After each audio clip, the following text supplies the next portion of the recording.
All right. It has been mentioned several times that while the videos are fun, entertaining, and overall good for learning material, they are not always the best at review.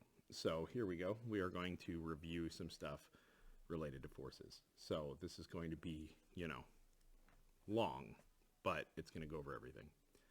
So here we go. One take, one win. Let's do this. Do you feel the vibes?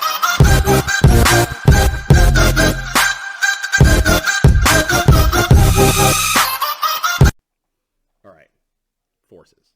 The number one thing that we have to think about with forces is drawing the freaking diagram. I cannot stress this enough. So step one, draw diagram. Seriously. The number of questions that can be answered by you simply drawing this stupid force diagram is immense. So how to draw the diagram.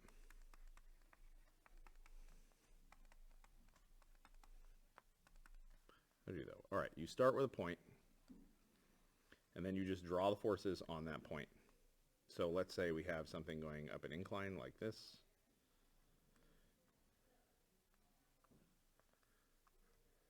I have a box, and it's going to fall down an incline, right? I would draw the force of gravity and the normal force. And let's say there's friction on there, because what the heck? Why not? Let's say this is a rough surface. U equals 0.2. All right. So now that I've drawn the force diagram, 2 is going to be, well, really we said earlier that number 1 is identify the forces, but I hope you can do that at this point. So draw the diagram. 2, apply coordinates.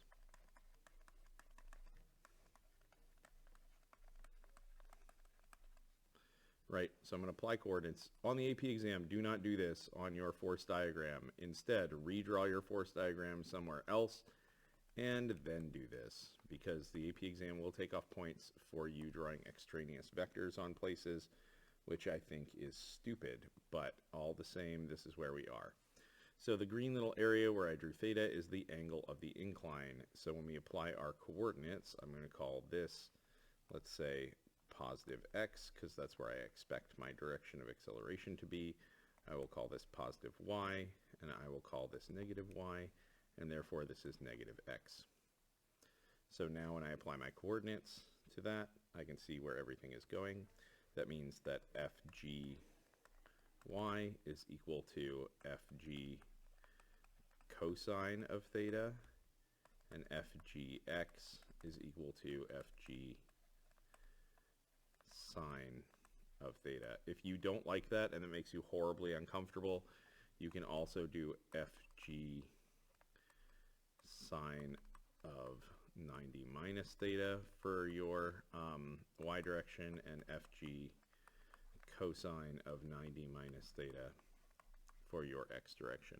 This is if you are of the persuasion that sine only means y and cosine only means x, only if that, even though that's just literally and objectively wrong. But some people get that in their mental head in 7th grade and can't get it out. So, worst case scenario, apply SOHCAHTOA. There we go. All right, number 3, Newton's second law in 2L. We apply Newton's second law, we get that the sum of the forces is equal to the mass times the acceleration. We know in the y direction, this thing is not accelerating, so sum of the forces in the y is equal to 0, and sum of the forces in the x is equal to ma.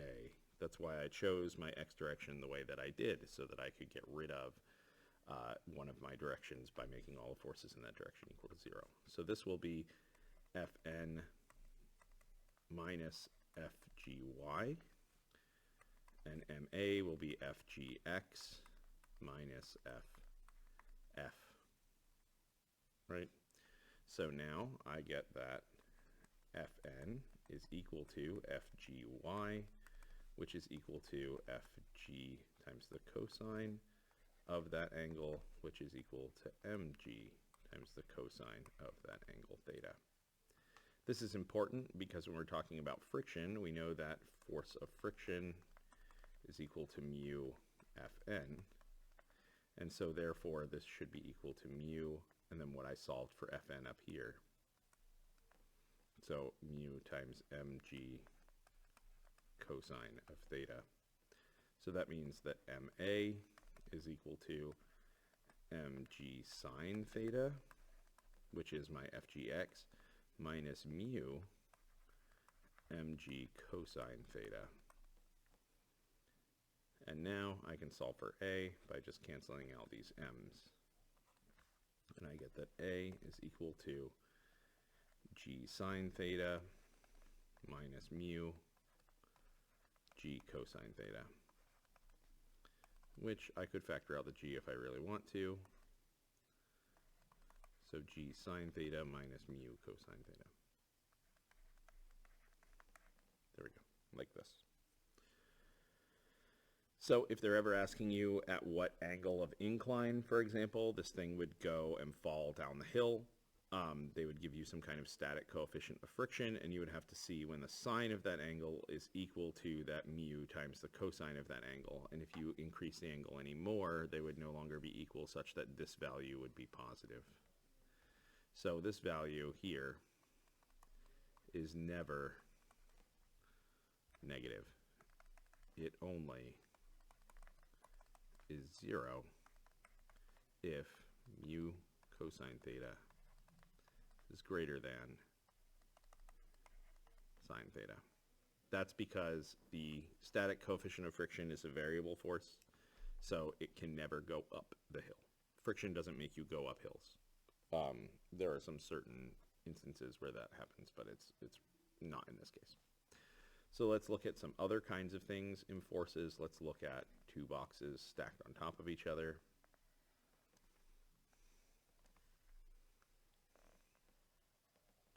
Let's say this one has mass big M, this one has mass little m. The coefficient of friction exists between them, and we have a person pulling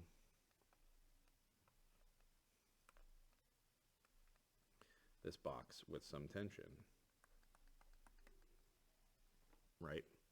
So now I want to know what is this force of friction.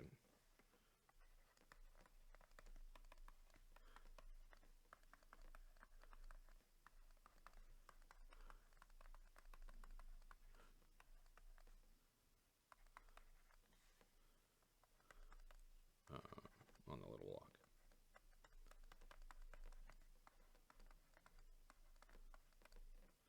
Right?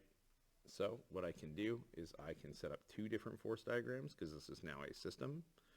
Right? So two different force diagrams. The little block will have Fn from the box. Fn, I'm going to call it Fn big M, and Fg little m. And then, weirdly enough, the thing that's making it move in the direction of motion is the frictional force, F. Right? That's because we have,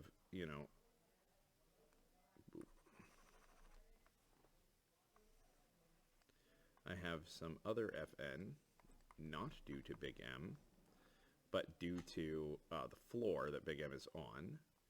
Now we have some other normal force from the surface of the two blocks. So actually let's call this Fn big M little m, because that's going to tell us that this is related to the contact force between those two objects. Then we have the pulling force, Ft, the pulling force. And what the heck, let's make there be friction here too. Because what fun is it without a little bit of friction? So we're going to call this FF little m and FF big M. And we can't forget about gravity. So we also have the weight of big M. Okay, so hopefully this gives you a clear understanding of the different contact forces that are on here. Basically, when we're looking at these kinds of problems, we only look at the things that they touch. So the person may be pulling the rope, yes, but there is a rope attached to the box. That gives you a tension force, right? So it doesn't matter if this is a person or an elephant or another box. This is a tension because this is a rope. You could also say that that tension is pulling back on this person at the same amount. So if you were trying to find the tension in the rope, these two things would be equal. All right. Now, if we're trying to figure out stuff related to friction, we know that mu Fn is equal to the force of friction. So that's good. Now, we have to think about all the things that are contacting these blocks. This block is sliding on a surface. Ergo, this is touching. The surface is touching. Then we have these two boxes are also touching. So the two boxes that are touching will impart a force based on Newton's third law to each other. So the big m block is pushing up on little m block to keep the little m block from falling. And therefore, the little m block is pushing down on big block in order to, stop its own gravity based on that normal force. And that normal force will be equal from little m onto big M and from big M onto little m. They'll just be in opposite directions. That's Newton's third law. Right? Is F big M little m. And we'll call it normal because it's a surface-based force. Okay. Now, the question is the friction on this block, on little m, is based on this friction normal force right here. But the friction on big M is not. Actually, that's not true. We have another friction based on that because it is doing the thing. So this would be F. Oh, yeah. I already wrote it. F. Oh, that's big M. Oof. There we go. See how easy it is to forget forces on stuff? So we do have a force Fm. That's because this here and this here are also N3L. Because if the friction force from the one block on the other block is pushing to the right, then the opposite of that is pushing to the left. So there we go. So now we get that the sum of the forces on the little block is equal to little m, A, is equal to, well, F, M, right? And I know that this is going to be equal to mu, F, and big M, little m. So MA is equal to mu, Fn, big M, little m, and I know that that Fn, big M, little m is going to be equal to something in a minute. So I can look at the sum of the forces in the y direction on little m, and I can see that that is 0 because it's not going to accelerate up or down. This means that Fn big M little m is equal to, or plus, or minus the gravity force from little m. And so we can see that F big N M is equal to Fg little m, which is just equal to little m times g. So now I can see that MA, little ma is going to be equal to mu times mg. There we go. So now I have one equation that I know, which is little m times a is equal to mu times little m g. Okay. Now for the big block. Big block has a lot of forces on it. So the sum of the big block forces is going to be equal to the big M times A, which is going to be Ft minus Ff big M minus Ff little m. Right? Because both of those things would pull it back. And so this one over here, the little m one, is due to Newton's third law. The other one is due to just straight up friction. And then I know that the sum of the forces in the y direction is equal to 0, which is equal to Fn minus Fn mm minus FGM, big M. So I know that 0 is equal to the normal force minus that force that goes down, which we've already determined is little m times g, minus the gravity of the big block, which is big mg. Now this makes sense when you think about the fact that the floor, the force Fn, is actually holding up both blocks. Right? Because it's holding up the littler block through the bigger block. So it's actually responsible for holding up both. So that's something that makes sense, right? So now I can get that big MA, big MA is equal to FT minus FF big M, which is going to be mu, whatever that mu is, times the normal force, which is M plus big M times G, minus the mu mg from the little block from before, because that's the same force. Okay. So now I can recognize that this mu mg and this mu mg are the same, and I know that that's equal to ma.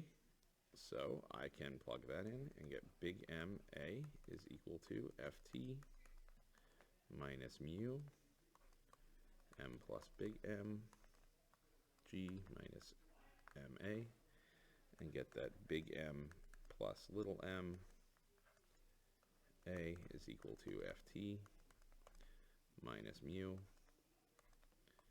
M plus big M G, and then I can just divide that out.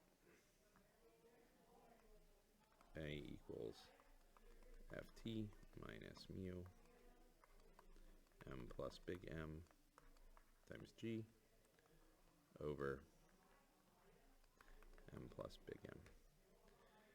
And so we'll get that A is equal to FT over M plus big M minus mu G. And that would be our acceleration for this system. So hopefully you see, this is a more complicated kind of a thing, right? But hopefully you see that still everything comes back to these force diagrams and Newton's second law. So we draw all the forces that are on the thing, and then we run through algebra using Newton's second law, right? I just define my coordinate system as being flat. The whole thing is accelerating to the right. So I just chose that to be positive x, and then positive y I just chose to be up. But it's not that relevant. All right. Now, other systems problems, let's do something like one of these where we have, you know, a system that's moving in multiple dimensions. Actually, let's do one that's more complicated. Let's do this. I know how much everyone loves inclined planes on their system, so let's throw a wrench like this one. All right, so let's say this is 10 kilograms, and let's say this is 5 kilograms, right? This angle of incline is, say, 60 degrees. There we go. Okay, and I want to know what A is. So I'm going to assume, because this block is heavier, but we don't know for sure, that my acceleration is going to be down the incline, which means my acceleration here is going to be up, right? So that means that I'm going to define all of my stuff based on that. So here we have, for the first block, I'm going to get a normal force going out and to the left, up and to the left. We'll get a tension force, Ft. I'm going to get another frictional force, Ff. Let's say mu s equals 0.2 and mu k equals 0.1 for this case. So we have this really unfortunate thing where we have friction now, and that means that I have to find out, is it moving at all? Because if it's not, then I have to use static coefficient of friction, and if it is, then I have to use kinetic coefficient of friction. So we're going to find that out relatively quickly here. And then we're actually going to do a lot of work that is translatable to when it is moving, if it is moving. So that will work relatively well. So here I have the same Ft, right? Those two are connected by Newton's second law. And then I have Fg. So here I have two forces that are connected, or by Newton's third law.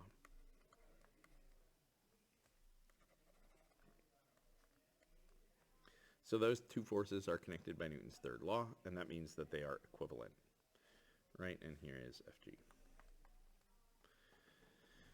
So I know that this right here is my 60 degrees. So that means that the sum of the forces in the y direction, we'll call it, is Fn minus Fgy. This will be Fn minus Fg cosine theta, right? And so, and this is also 0. So 0 equals Fn minus Fg cosine theta. And Fg cosine theta is just going to be mg cosine theta. So Fn is equal to mg cosine theta, which I know is going to be 10 times 9.8 times the cosine of theta, which in this case is going to be 60 degrees, so cosine of 60, right, which is root 3 over 2.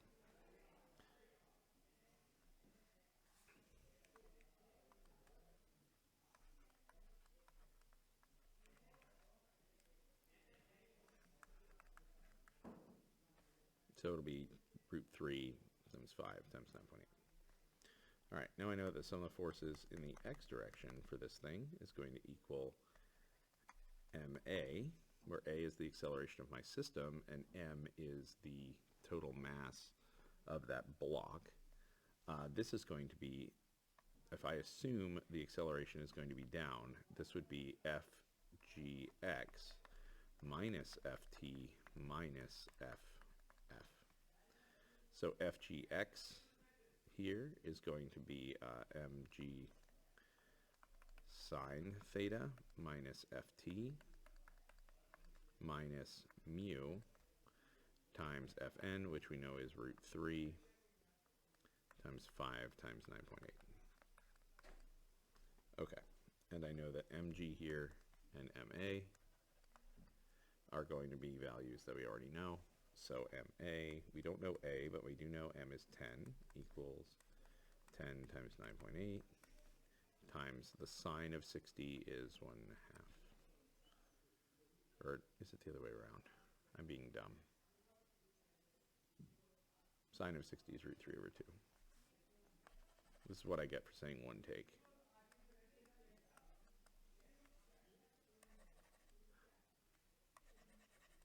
So the cosine of 60 is just 1/2.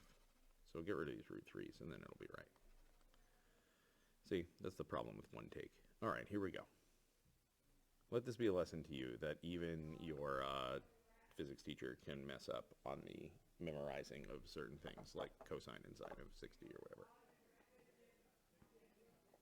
All right. So then this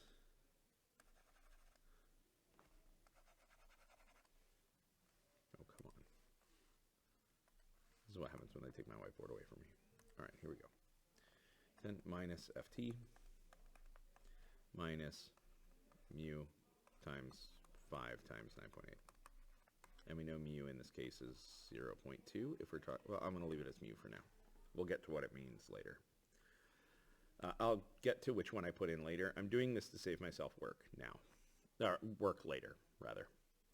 So I have an equation with two unknowns. I don't know a, and I don't know ft, and that's problematic. But I do know that I have another spot where I know a force diagram that has an ft and an ma in it. So there we go. So I'm going to look at that particular one. So this one will get ma is equal to ft minus fg here. The m in this case is 5. So 5a equals ft minus 5 times 9.8. And that means that ft is equal to 5a plus 5 times 9.8. So I'm going to plug this in down there. Let's see if I can, yeah, there we go.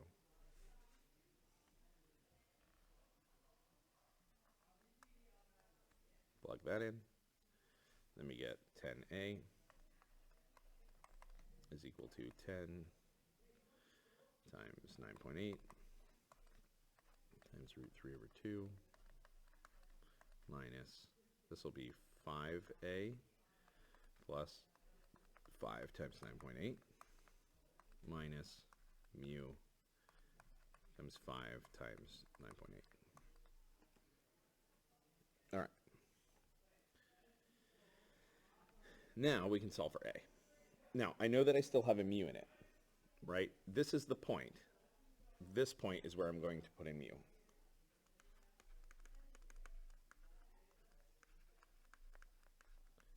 The reason is because if I put in 0.2 for mu, and I get a number for a that is negative, means that it would go up the incline or be stopped, I'm going to assume then that it is stopped instead.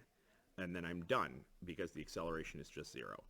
But if I get something for that that is, you know, a positive number, now I have to switch my mu to 0.1 because that's our kinetic coefficient of friction and this object will move. So that's the important thing here for this type of a problem. So I'm just going to bust out a calculator and start plugging in some numbers. So we get, you know, 15a, because I'm going to move this 5a over to the other side, equals 98 times, this one is sine of 60, which is 84.87, and then plus 5 times 9.8 is 49, minus, this will be 0.2 in this case, so 0.2 times 5 times 9.8, which is also 49. So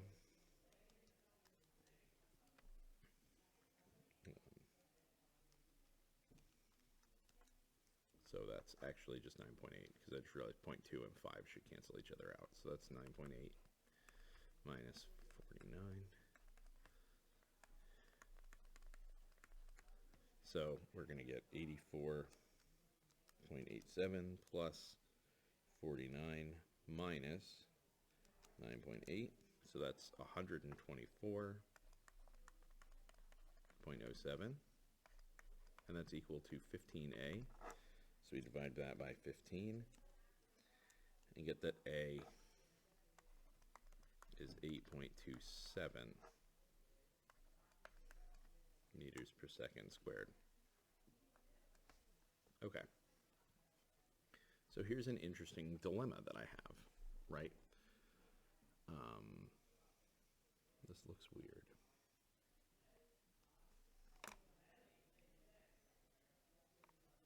So now I have to plug in 0.1 over here.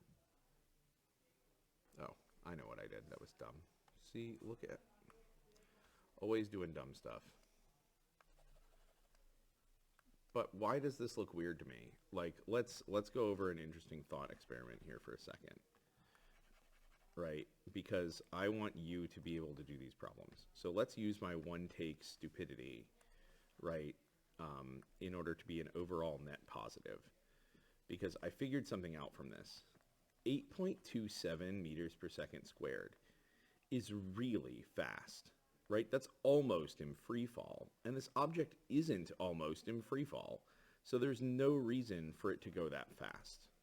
So logically, I then looked back at it and I said, what would make this go down that it didn't go down for, right? It should be going slower than what I got, or should be accelerating slower than what I got. And I realized that when I changed in my FT, I forgot to put parentheses around it, and therefore this 49 should actually be negative. So that should pull off from the 84, not add to it. So 84.87 minus 49, and then minus 9.8. It's still a positive number, but it's way lower, right? 126.07. And then my acceleration would be that divided by 15, which is 1.738. So we know that 1.738 is greater than 0, so it is moving. And that's good and bad. It's good because it's kind of what I expected. It's going in the direction I expected it to go. That's great. It's bad because now I have to plug in mu again. The nice thing is that because I didn't plug in mu until the very last numerical step, until right here, I can just go back to that equation. 10a equals, 98 times root 3 over 2 minus 5a minus 49 minus mu times 49. Right, and instead, plug in that 0.1. So this we know now is mu k equals 0.1. But do you see how in the earlier problem, I hope that I can point this out enough that people will get it. I have to make sense of my answer. This is a difference between math and physics, a very, very important difference between math and physics. My answer needs to make sense. I know that this thing isn't in free fall. It's on an incline. There's friction. There's another block holding it up. It shouldn't have an acceleration anywhere close to the acceleration due to gravity. And so when I get a number like a equals 8 going down the incline, there's no reason it should be that high. And so I can use that logic to go back and find my mistakes. This is something that's really cool about physics, and one of the things that I really love about it is that when you don't get the right answer, it should make sense to you that it isn't the right answer. And then you can go back and figure out where you went wrong.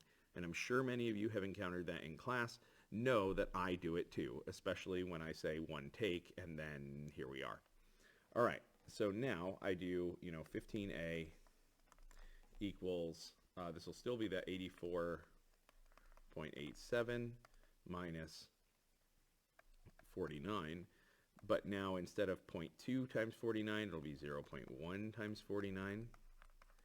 And so this is going to be, let's see, 84.87 minus 49 minus 0.49, or 4.9, and then divided by 15. So that should give us a equals 2.06 meters per second squared. So again, much lower than the acceleration due to gravity. This is a significantly more reasonable number than what I had before. So this would go 2.06 meters per second squared down the incline, since that is what I defined as my positive direction. So let's go back and analyze just a little bit. All right. So when I defined my directions, I defined the direction of my system. So I have A going down and to the left. And then if this block is going down and to the left, the other block is going up. So I was consistent in my direction for A. I called the direction of A positive. That way, I always had M times positive A, and then that equaled the sum of all the forces in the direction of A minus all the forces that were opposite the direction of A. Note that you see these on the picture, right? So the picture is actually very important here. Because the pulley would be massless and frictionless in this case, we don't know how to deal with massive frictionful pulleys.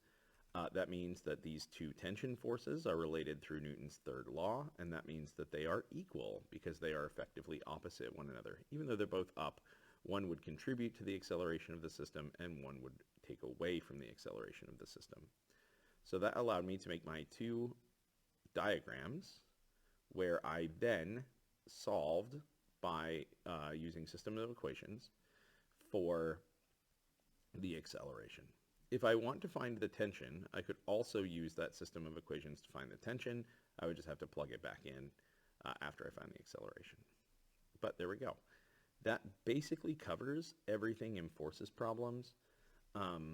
Note that 9 chances out of 10, if you get something wrong, it is related to Newton's third law. Or if you're like, I don't understand why this works, 9 chances out of 10, it is related to Newton's third law. Newton's third law, remember, is that equal and opposite force law. So for example, if you are pushing on a wall, right, the wall pushes back on you. So that's because you don't accelerate through the wall, right? So if you don't accelerate through the wall, then you are not accelerating. So you may be pushing on the wall, but the wall is pushing back on you. I wanted to do this box problem here where I have the two boxes sliding on one another because I know that it's weird that friction can make something move. But I wanted to point out that the friction of that box, of little m box, is in the direction of motion because it stops it from sliding along the surface.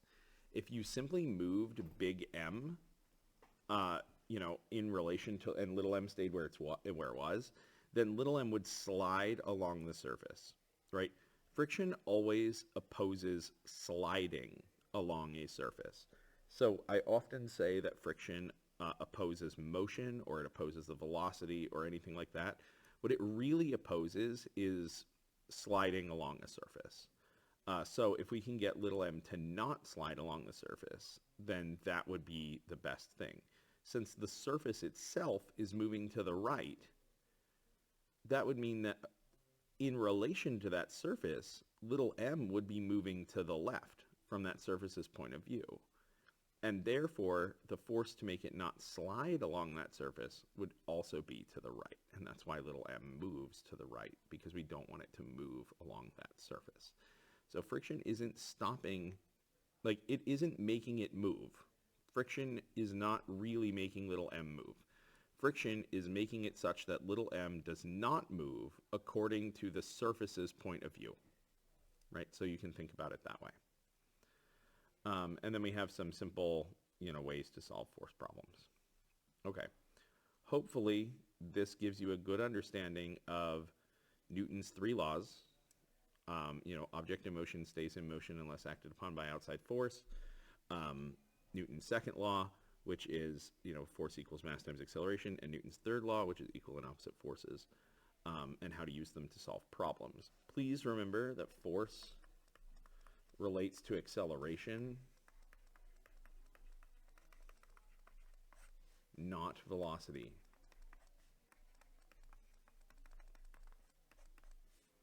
So if you have something that has a force to the right, that does not mean that it has a velocity to the right. It could already be moving to the left, and you apply a force to slow it down. So quick review for acceleration versus velocity. If we have a velocity to the right and acceleration to the right, this is speeding up. If we have velocity to the right and acceleration to the left, this is slowing down. If we have velocity to the left and acceleration to the right, then this would be slowing down. And this would be, if we have a velocity to the left and an acceleration to the left, this would be speeding up. Right? So keep in mind that the force relates to the acceleration, not the velocity. And that's an important side note. Okay, cool. Well, that's basically the entire forces unit in one go. I know that there's some complicated problems in here, but hopefully without the frills and without the sounds and all that fun stuff in the videos and things that I like doing, this will be easier for you to review on. All right, cool. If you have any questions, let me know. Thanks.